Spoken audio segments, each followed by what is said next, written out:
अगर कोई है अपना दाढ़ी बढ़ा लिया, ये कर लिया, पंडित बन गया, चाहे कुछ बन के आए, जैसे वैसे ही धोखा दे के आए हैं, जैसे ये जुमलेबाजी करके वैसे ही है। हिंदू राष्ट्र क्यों बनाया जाए भाई? बहुसंख्यक हैं सर आप? नहीं, बहुसंख्यक से मतलब नहीं है। हिंदू धर्म तो वो है जो सबकी मतलब कदर करता है, सबको लेके चलता है। बहुत दयालु होते हैं हिंदू धर्म वाले। लेकिन ये जैसे गुंडे काम करते हैं, मार दो, काट दो, जूते मारो, ऐसा तो कभी इंडिया में हुआ नहीं। प्रदर्शन क्रांति होगी, क्रांति के लिए हमें भी उठना पड़ेगा। जैसे लोग शहीद भगत सिंह उठे, वैसे ही हम भी उन्हीं के राह पे चलेंगे, और क्या होगा।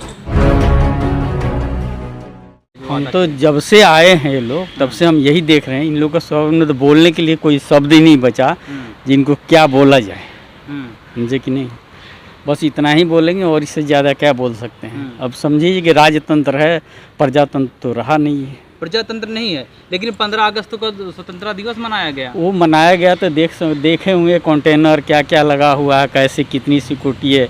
पहले के लोग सिक्योरिटी लेते थे अपना। जब किसी मतलब एक अपराधी होता है, चाहे जो भी होता है, वो अपनी सुरक्षा चाहता है ना। तो जो सीधा साधा इंसान है, भक्त होगा, उसको क्या जरूरत है सिक्योरिटी की? वो सही काम करेगा, उसको जरूरत क्या है? आप ऐसे उल्टे सीधे काम करेंगे। कि उस लाल किले पर कोई आतंकवादी गतिविधि ना हो जाए, उसके बचाव के लिए सारी चीजें कंटेनर का लगाया नहीं, आतंकवादी कहाँ से आ रहे हैं? इनके साथ तो आतंकवादी घूम रहे हैं। वो सुने थे ये आम आदमी चुनाव जब पार्टी हो रहा था, यहाँ दिल्ली का चुनाव जब हो रहा था, उस समय कोई सरदार जी थे जो आ रहे थे, तो इनके संरक्षण में आ रहे थे, उनका कुछ हुआ ही नहीं। और भी कई तरह की बातें हैं। क्या लगता है उत्तर प्रदेश में इस बार फिर दोबारा बीजेपी सत्ता में आ जाएगी? बिल्कुल नहीं आ रही है, सारे लोग खपा हैं। वो तो कह रहे ब्राह्मण उनके साथ है। ब्राह्मण और इसको जात और ब्राह्मण, अरे जातवाद को हटा दिए, सारी जनता त्रस्त है। किसी के सबके हाथ में कटोरे आ गए, और हम अब नहीं बोलेंगे तो कटोरे तो सबके हाथ है। किसी के घर 100 रुपये पूछ लीजिए जेब में है तो नहीं है। सर वहाँ पे ब्राह्मण सम्मेलन किया जा रहा है, तमाम राजनीतिक पार्टियां ब्राह्मण सम्मेलन। वो तो देखिए नहीं, उनका दिखावा है बस, और कुछ नहीं। ये तो प्रोपेगेंडा की सरकार चला रहे हैं, और कुछ नहीं। सर जिस तरह से जंतर मंतर पर नारे लगाए गए, मुल्ले काटे जाएंगे, राम राम चिल्लाएंगे, इसे आप कैसे देखते हैं? आखिर क्या ये एक षड्यंत्र का हिस्सा है, या सिर्फ नारे किसी हिंदू रक्षा दल और इन जो बजरंग दल के लोगों ने लगाए हैं, ये हिंदुओं की रक्षा के लिए लगाए हैं? देखिए, अभी माननीय प्रधानमंत्री ने एक बात कही है कि बंटवारे का दर्द छलक जाता है और वो भुलाए नहीं भूलता है। अब माननीय प्रधानमंत्री जी, ये जो जंतर मंतर पर जो भी ये हादसा हुआ है कि मुल्ले काटे जाएंगे, राम नाम चिल्लाएंगे, इसके विषय में उन्होंने क्या एक्शन लिया, और उनको हमारी जो पुलिस है या हमारी CBI IB ने उनको क्या फीडबैक दिया? क्योंकि फीडबैक तो मिलता है कि भाई हम फलानी जगह पैसा हो गया है, और ऐसे हादसे हो रहे। अमित शाह जी हमारे होम मिनिस्टर हैं, बहुत उनके बड़ी मान्यता है कि बड़े सख्त एडमिनिस्ट्रेटर भी हैं और बड़े ही स्टेट्समैनशिप उनके अंदर है। तो उन्होंने अभी तक क्या एक्शन लिया, और उस एक्शन के लिए अब आप ये देखिए कि एक इसमें कानपुर में एक घर से निकाल करके किसी मुस्लिम भाई को, और वहाँ पे जो है चालक है, हाँ जी, उसको निकाल के, रिक्शा चालक था, और उसके ऊपर इल्ज़ाम लगा, उसकी 5 साल की बच्ची उससे चिपट के रो रही है कि मेरे पापा को छोड़ दो, मेरे पापा को छोड़ दो। और गलत उसमें उसको जो है पुलिस तक वो बजरंग दल के लोग खींच के लेके गए, और वहाँ पे पुलिस भी इतनी डरी हुई थी कि पुलिस के सामने उसको थप्पड़ मार रहे हैं, और वो बेचारा मुस्लिम गिरे जा रहा है। तो बताइए इस देश में क्या हो रहा है?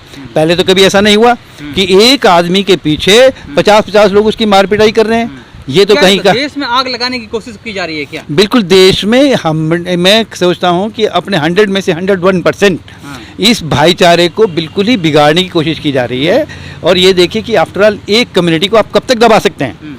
भाई आप वो एक कम्युनिटी क्यों कह सकते हैं? एक तरफ दलितों के साथ भी अत्याचार लगातार बढ़ रहा है, उनकी बहन बेटियों के साथ उनकी इज्जत आबरू लूटी जा रही है। क्या दलित को नहीं उनके साथ नहीं हो रहा है? बिल्कुल, कम्युनिटी का मेरा एक कम्युनिटी तो पर्टिकुलर जिसका मैं एग्जांपल दे रहा हूँ आपको, ये, और एक दूसरी कम्युनिटी हमारी दलित भी है, ब्राह्मण भाई में, सो मनी क्रिश्चियन भी हैं, सिख भी हैं।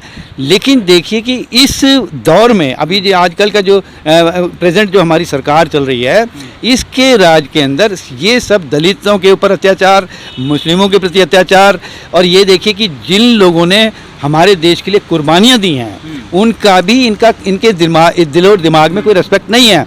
हाँ, बाकी दिखावा जरूर कर रहे हैं कि भाई हम पंडित जवाहरलाल नेहरू का पता नहीं किस तरीके से नाम ले दिया माननीय प्रधानमंत्री कल लाल किले से तारीफ की, किस तरीके से आज तक 7 बार से ये जब तक लाल किले पे इन्होंने वो दिया, कभी किसी भी कांग्रेसी या भूतपूर्व प्रधानमंत्री का इन्होंने कभी नाम नहीं लिया। और नंबर 1, नंबर 2 मैं आपको कहना चाहता हूँ कि पंडित नेहरू ने जो काम किया वो उसका आज जो फ़ायदा जो हो रहा है, देखिए एक अकेला आदमी था जिसने वो इतना इंटेलेक्चुअल भी था, इंटेलिजेंट भी था और इतना हार्ड वर्किंग भी था कि वो भी आज तो हमारे माननीय प्रधानमंत्री कहते हैं मुझे 2-3 घंटे नींद नहीं आती। पंडित जवाहरलाल नेहरू को भी तो कम से कम नहीं तो 2 घंटे भी वो भी बड़ी मुश्किल से सोते थे। उनके टाइम के अंदर हिंदुस्तान ने कहाँ से कहाँ पहुँचा। एक गलती जरूर हुई कि भाई चाइना ने हमारे को अटैक करा और वो भी भाई भाई क्या करके अटैक किया। तो हमारे माननीय प्रधानमंत्री जी आज की तारीख में जो मोदी साहब हैं, इनको तो सबक ले लेना चाहिए था। उनको तो कभी पींग बढ़ानी नहीं चाहिए थी अहमदाबाद के अंदर। राष्ट्रपति जो अपने जी झूला झूल रहे थे, उनको तो पींगे बढ़ानी नहीं चाहिए थी। ऐसी ही फिर इसके बाद चलो एक गलती हो गई, दूसरी गलती उन्होंने फिर तमिलनाडु में करी है। उन्हीं चाइना के प्रेसिडेंट साहब को बुला करके उनको फिर उनके साथ गुफ्तगू करी है। तो मेरा कहने मतलब है कि जब आपने और सरदार पटेल जी को ये बहुत मानते हैं, सरदार पटेल डिप्लोमेसी हो सकती है ना sir diplomacy up to some extent हो सकती है। ये नहीं कि आप एक गलती को बार बार करे जा रहे हैं। एक बार हो सकता है कि चलो भाई, सबसे बड़ी बात ये जिन सरदार पटेल जिन्होंने हमारे पूरे हिंदुस्तान को एक किया, पूरी स्टेट्स को मिलाया, उन्होंने साफ साफ कहा था कि सबसे नंबर 1 जो हमारा दुश्मन है वो चाइना है। तो मोदी साहब को तो उन्हीं से लेसन लेना चाहिए था, उन्हीं से पाठ पढ़ लेना चाहिए था कि भाई इसका तो कभी विश्वास ही नहीं करना है। तो ये मेरा कहने का मतलब है कि आज की तारीख में हमारे को तमाम जितनी भी हमारे देश के अंदर कम्युनिटीज़ हैं, चाहे वो दलित है, चाहे मुस्लिम है, चाहे सिख है, चाहे ईसाई है, आज हमको सबको एकजुट रखने की आवश्यकता है। यदि हम देश को ऐसे बखेरेंगे, कौन है जो इसको एकजुट रख सकता है? वो जो एकजुट रख सकता है वही आदमी रख सकता है जो कि क्या नाम है, जो सबको समभाव से देखे। अब आप समभाव से किसी को नहीं देखेंगे। अब आप कहेंगे जी हिंदू जो है हमारे फेवर में रहें, बाकी कम्युनिटी हमारे अगेंस्ट रहे तो हमारा कुछ नहीं हो सकता, हम राज चलाते रहेंगे।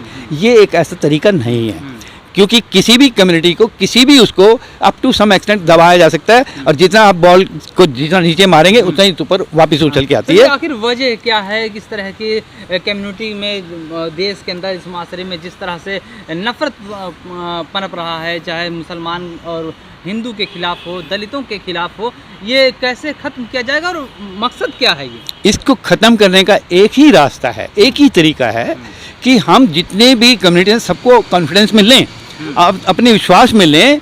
अब देखिए कि कोई हर एक तरीके के, अब जैसे मान लीजिए कि अयोध्या का मंदिर में आपने सुप्रीम कोर्ट ने उसका फैसला किया और आप उसकी तरफ अग्रसर हो गए हैं बनाने के लिए, चलिए बनाइए, लेकिन दूसरी कम्युनिटी को डिग्रेड तो मत कीजिए कि भाई हम जो है आपसे जीत गए। अरे जीते आप नहीं, आपने सुप्रीम कोर्ट का फैसला आया है उसके अंदर, और आप उसको बनाइए। और फिर नंबर 1, नंबर 2 देखिए हम हिंदू लोगों को, जो मैं भी हिंदू हूँ, ब्राह्मण हूँ, तो बालकृष्ण शर्मा मेरा नाम है, तो मैं ये कहना चाहता हूँ कि भाई अयोध्या में जितना आपका वो है विश्वास है उतना ही मेरा भी विश्वास है। तो सिर्फ मैं ये कहूँ कि भाई मुसलमान या सिख या ईसाई जो है तुमको मैं हकारत की नज़र से देखूँ, तुमको घृणा की नज़र से देखूँ, ये कोई भी धर्म, हमारा हिंदू धर्म तो बिल्कुल भी नहीं सिखाता है और कोई धर्म नहीं सिखाता है। जो सड़कों पर निकल कर उत्पात मचाते हैं, जो देश को तोड़ने वाले नारे, एक समुदाय के खिलाफ नारे लगाने वाले लोग, आखिर उनका मकसद क्या है? क्या चाहते हैं वो लोग? वो ये चाहते हैं कि भाई ये हिंदू राष्ट्र बनाना चाहते हैं। हिंदू राष्ट्र तो किसी भी कीमत पर नहीं बन सकता है। देखिए मैं साफ कहना चाहता हूँ, सिख धर्म है अलग धर्म है, जैन धर्म है वो अलग धर्म है, और आपका क्रिश्चियन है वो अलग धर्म है। तो मेरा कहने मतलब आप बताइए कि किस तरीके से ये हिंदू वो बनाएंगे? मेजोरिटी है, हम मेजोरिटी में हैं, हमारी तादाद ज़्यादा है, हम बहुसंख्यक आबादी के लोग हैं, इसलिए हम बनाएंगे। हाँ बिल्कुल, आपने बहुत सही सवाल पूछा है। ये देखिए जितना आदमी अगर बहुसंख्यक है, या कहिए कि हिंदुओं का वजन बहुत ज़्यादा हो गया, तो वजन जो ज़्यादा हो गया है, तो देखिए वृक्षदार जितने भी वृक्ष होते हैं फलदार, वो नीचे झुकते हैं। तो हिंदुओं को भी नीचे झुकना चाहिए, और अगर कोई ऐसी बात होती है तो अपने जो हमारी माइनर कम्युनिटी के लोग हैं उनको समझा करके प्यार मोहब्बत से इस काम को करना चाहिए। स्वामी जी, क्या आप नहीं चाहते कि इस देश को हिंदू राष्ट्र बना दिया जाए? सबसे पहले तो हम ये बता दें कि हम मतलब चंदन जैसे धोखा आप खा लिए, ये चंदन लगाने से आप कह रहे हैं ब्राह्मण हैं, मैं ब्राह्मण नहीं हूँ, मैं दलित हूँ। वैसे ही अगर कोई है अपना दाढ़ी बढ़ा लिया, ये कर लिया, पंडित बन गया, चाहे कुछ बन के आए, जैसे वैसे ही धोखा दे के आए हैं, जैसे ये जुमलेबाजी करके वैसे ही है।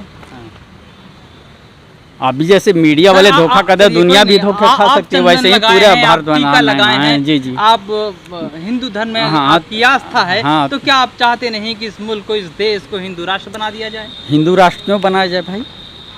बहुसंख्यक हैं सर आप? नहीं, बहुसंख्यक से मतलब नहीं है। हिंदू धर्म तो वो है जो सबकी मतलब कदर करता है, सबको लेके चलता है। बहुत दयालु होते हैं हिंदू धर्म वाले, लेकिन ये तो ऐसा नहीं कर रहे हैं। ये तो जैसे गुंडे काम करते हैं, मार दो, काट दो, जूते मारो, ऐसा तो कभी इंडिया में हुआ नहीं। जी सर, अगर हिंदू धर्म दयालु है तो जो लोग इस तरह की नफरती बयान देते हैं, दलितों के साथ अन्याय कर रहे हैं, उनकी बहन बेटियों के साथ 2 साल से लेकर के 5 साल 9 साल की बच्चियों के साथ रेप कर रहे हैं और मंदिरों में रेप हो रहा है, तो अगर ऐसा एक समाज क्रिएट हो रहा है तो समाज के खिलाफ लड़ने वाले लोग कौन होंगे? क्या उसके खिलाफ मुसलमान और दलित खड़ा होगा? मेरी बात पूरी हो जाने दीजिए। क्या उसके खिलाफ लड़ने के लिए दलित और मुसलमान खड़ा होगा, या उसी हिंदू समुदाय के लोगों को खड़े होकर के उस हिंदू समुदाय जो अपने आप को हिंदू कह रहा है कि मैं हिंदू हूँ और इस देश को हिंदू राष्ट्र बनाना चाहता हूँ, उसके खिलाफ से खड़ा होना चाहिए? देखिए, पहले भी अत्याचार अन्याय होते रहे हैं और ये क्रांति होते रही। जब तक ये क्रांति एक नहीं होगी